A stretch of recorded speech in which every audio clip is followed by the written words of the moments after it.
Hello guys, कैसे हैं आप सब। आज मैं आपको लेकर के चल रही हूँ कानपुर जू। जी हाँ, कानपुर जू की तरफ जा रहे हैं हम। अब आप सोच रहे होंगे कि बर्ड फ्लू की वजह से कानपुर जू तो बंद कर दिया गया है, वहाँ पे कैसे जा सकते हैं।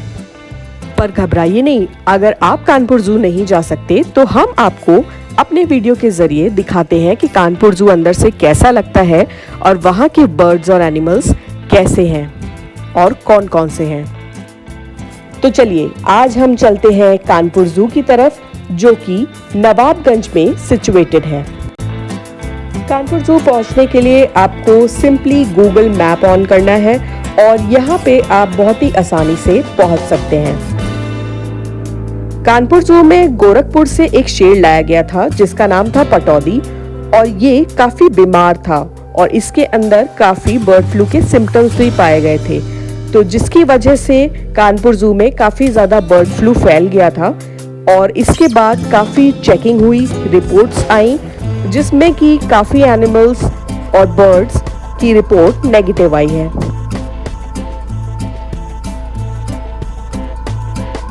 कानपुर का एलेनबर्न चिड़ियाघर भारत के सबसे पुराने और बड़े प्राणी उद्यानों में से एक है, जो मुख्य शहर से लगभग 7 किलोमीटर दूर नवाबगंज में स्थित है। आपकी जानकारी के लिए बता दूं कि कानपुर जूलॉजिकल पार्क भारत के सबसे पुराने जूलॉजिकल पार्क्स में से एक है और ये 4 फरवरी 1974 को जनता के लिए स्थापित और खोला गया है। कानपुर जू मंडे को क्लोज रहता है और बाकी सारे दिन ओपन रहता है, सुबह 8 बजे से लेकर के शाम के 5 बजे तक।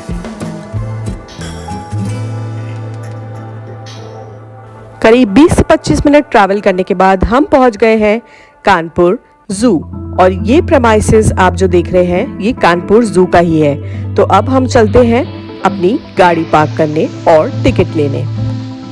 गाड़ी पार्क करने के आपको लगभग लग जाते हैं 40 से 50 रुपए, और टिकट काउंटर में आप बहुत ही इजीली जाकर के टिकट भी परचेज कर सकते हैं।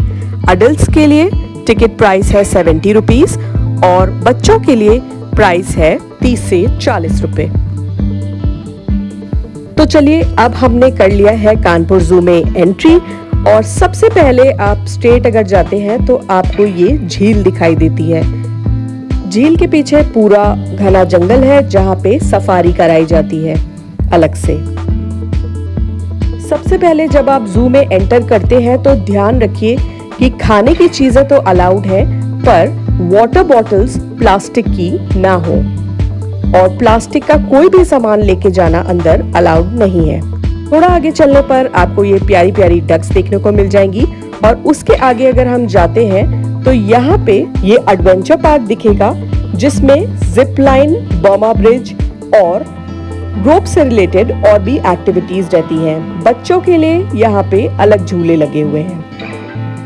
लेफ्ट साइड अगर आप देखें तो एक छोटा सा कैंटीन है जहाँ पे आप खाने पीने की चीजें भी ले सकते हैं, और अगर एडवेंचर पार्क का टिकट लेना चाहें तो इसके काफी ज्यादा रेट्स नहीं है, 100 से 200 के बीच में ये वैरी करता है।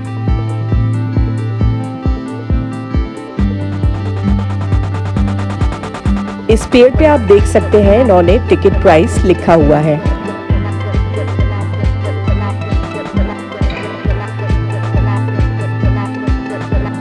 काफी लोग यहाँ पे एडवेंचर पार्क में मजे कर रहे हैं।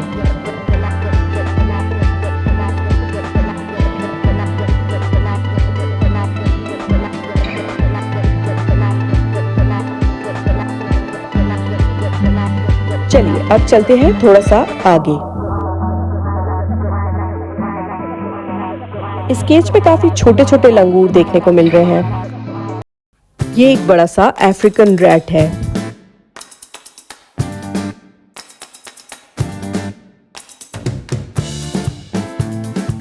यहाँ पे कुछ 1-2 मंकीज भी बैठे हुए थे। इस जगह पर आप ध्यान से देखें तो पेलिकन खड़ी हुई है।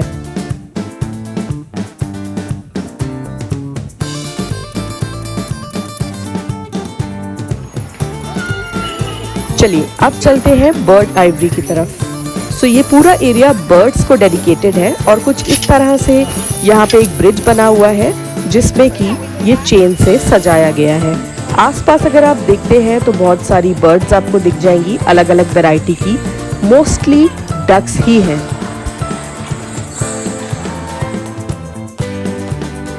और यहाँ आप देख सकते हैं इंडिया का नेशनल बर्ड यानी कि पीकॉक, कि काफी खूबसूरत है। कुछ दूर तक तो इस पीकॉक ने हमें पोज भी दिया। चलिए अब चलते हैं हम आगे।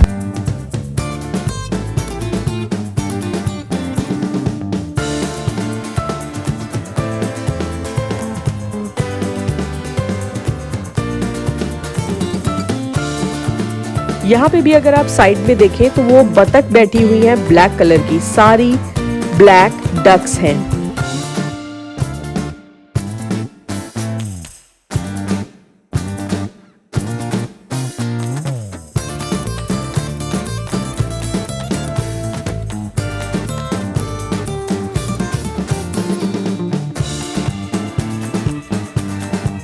और जाली के इस पार भी कुछ पीकॉक्स और भी थे, जिसमें से एक को मैंने कैप्चर किया है। इस तरफ आप कुछ और डक्स देख सकते हैं अलग अलग कलर की, जो कि है ब्राउन, ब्लैक, वाइट। इस जगह पे एक अलग सा पूल बना हुआ था पेलिकन्स के लिए, जहाँ पे ये एंजॉय कर रही थी, और उसके साथ साथ ये भी एरिया है जहाँ पे पेलिकन्स थी।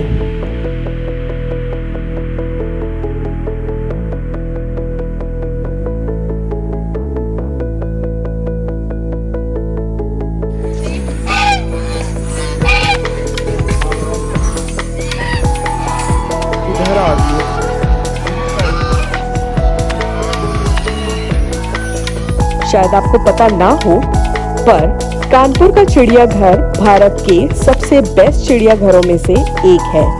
और अगर एरिया वाइज देखा जाए तो ये भारत का तीसरा सबसे बड़ा चिड़ियाघर है, जो कानपुर में लोकेटेड है। यहाँ पर लगभग 1497 जीव जंतु है और पिकनिक के तौर पर ये समय बिताने का सबसे बेस्ट जगह है। ये पूरा बर्ड आइवरी का ही हिस्सा है और यहाँ पे छोटे छोटे पैराकीट्स भी आपको देखने को मिल जाते हैं। अब चलते हैं थोड़ा सा आगे। वैसे अगर आपको रास्ते ढूंढने में किसी भी तरीके की परेशानी हो रही है तो वहाँ पे मैप्स भी लगे रहते हैं। और ये कुछ दूर पे कैंटीन एरिया भी है। आप देख सकते हैं यहाँ पे लंगूर खुले घूम रहे हैं और किसी को नुकसान नहीं पहुँचा रहे हैं।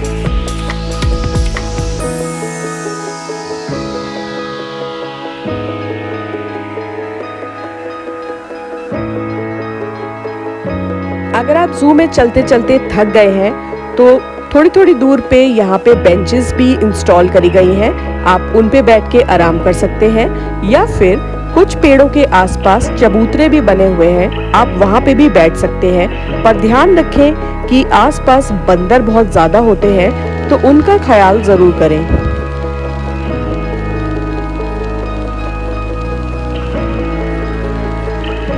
चलिए अब चलते हैं कुछ एनिमल्स देखने। तो यहाँ हमें दिख गया है सबसे पहले ये क्यूट सा भालू यानी कि ब्लैक बेयर, और ये लोगों को पोज भी देता है।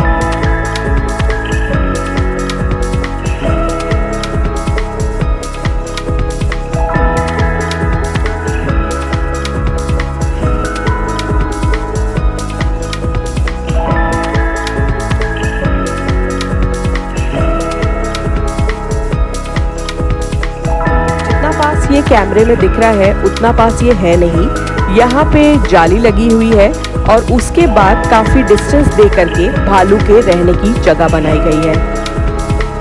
थोड़े से आगे चलते हैं तो यहाँ हमें दिख रहा है राइनोसोरस, और इसका बाड़ा भी काफी बड़े एरिया में बनाया गया है। आप चाहें तो इस पार्ट से भी इसे देख सकते हैं, या वॉक करते हुए दूसरी साइड अगर ये आता है तो वहां से भी आप देख रहे होंगे, लोग वहां से भी देख रहे हैं।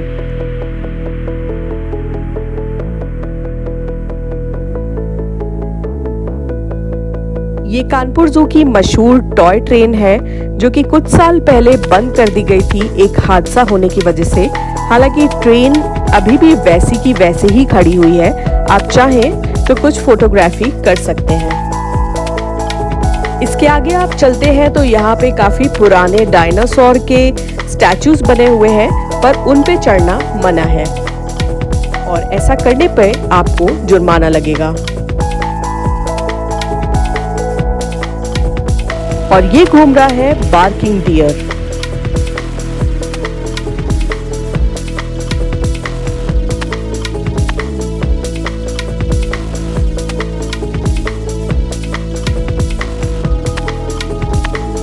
अपनी तरफ से इस बात का ध्यान जरूर रखें कि किसी भी वाइल्ड एनिमल या किसी भी एनिमल के पिंजरे के पास जा रहे हैं तो उनको परेशान मत करें, बहुत ज्यादा शोर नहीं मचाएं और वहां पे गंदी बॉटल्स या कोई भी खाने पीने का सामान या कचरा ना फेंकें।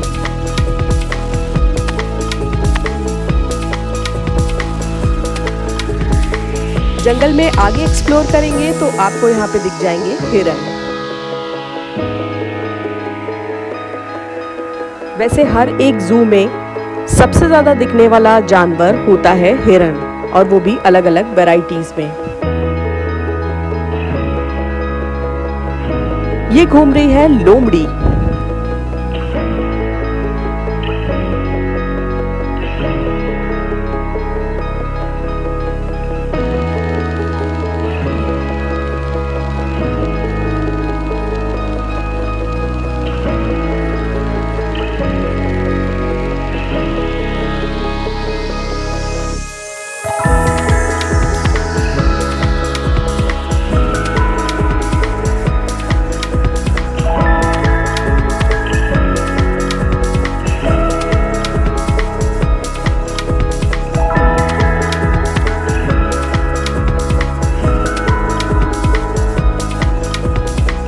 जू काफी बड़ा है तो काफी लोग आपको रेस्ट करते हुए भी दिख जाएंगे। और यहाँ पे आगे हमें दिख गए हैं काफी ज्यादा हिरणों का झुंड। इस समय इनको फीड किया जा रहा है, जिसकी वजह से ये सारे हिरन उस तरफ खड़े हुए हैं। आसपास की ग्रीनरी और कोकोनट के ट्रीज आपको बहुत ही अच्छे लगेंगे। कानपुर जू वैसे तो 12 महीने खुला रहता है, लेकिन अगर आप जू जाने का प्लान बना रहे हैं तो कोशिश करिए कि विंटर सीजन में जाएं, ताकि यहाँ पे धूप भी रहती है और आपको इतनी परेशानी नहीं होगी। हालांकि गर्मी और बरसात में आपको थोड़ी सी परेशानी झेलनी पड़ सकती है।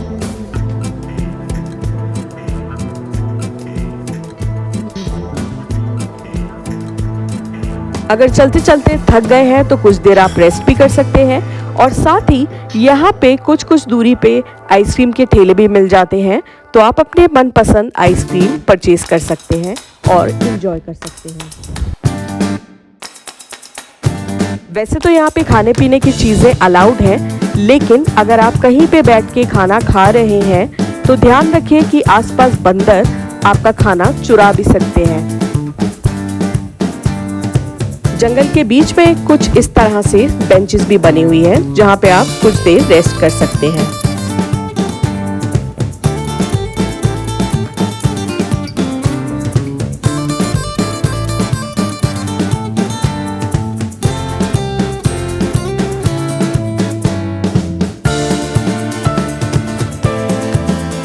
कानपुर जू में घूमने का बेस्ट ऑप्शन है कि यहाँ बने हुए मैप्स और उन पे दिए हुए डायरेक्शंस को ही आप फॉलो करें, तभी आप आसानी से बाहर निकल सकते हैं। अदरवाइज ये इतना बड़ा इलाका है कि आप कंफ्यूज भी हो सकते हैं।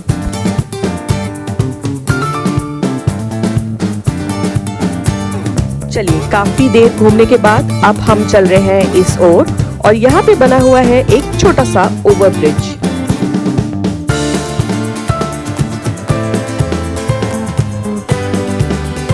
और काफी देर एक्सप्लोर करने के बाद हमें दिख गया है यहाँ पे टाइगर।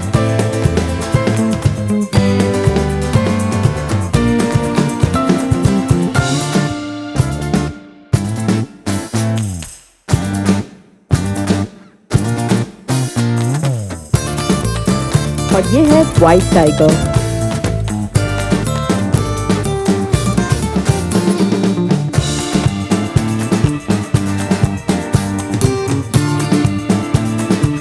काफी देर घूमने के बाद अब हम थोड़ा और आगे आ गए हैं और यहाँ पे पार्क है जहाँ पे काफी बच्चे एंजॉय कर रहे हैं।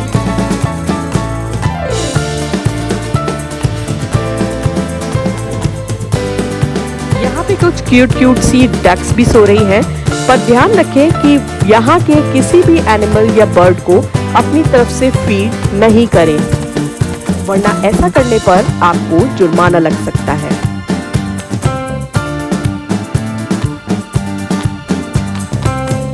काफी ज्यादा जू को एक्सप्लोर करने के बाद अब हम चल रहे हैं बाहर की तरफ। और आपकी जानकारी के लिए बता दूं कि अभी बज रहे हैं शाम के 4 और हम आए हुए थे सुबह के 11 बजे। यानी जब भी आप कानपुर जू आने का प्लान बनाएं तो अच्छा खासा टाइम लेकर के आएं ताकि आप इसे अच्छे से एक्सप्लोर कर सकें।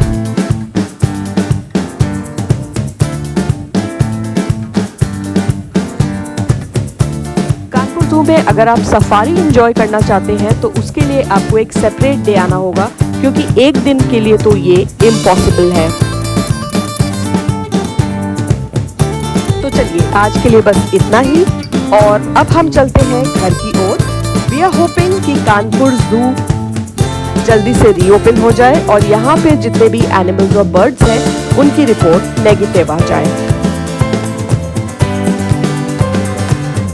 लोग मेरे चैनल को पहली बार देख रहे हैं, आप प्लीज मेरे चैनल को सब्सक्राइब करिए और जो लोग मेरे चैनल के पहले से ही सब्सक्राइबर हैं वो मेरे वीडियो को लाइक करिए, इस पे कमेंट करिए और इस वीडियो को शेयर करिए ताकि लोग जान पाए कानपुर जू के बारे में। आज के लिए मेरी तरफ से इतना ही। इस वीडियो को यहीं एंड करते हैं। Bye bye, take care and have fun. जल्दी मिलेंगे एक नए वीडियो के साथ एक नई लोकेशन पे।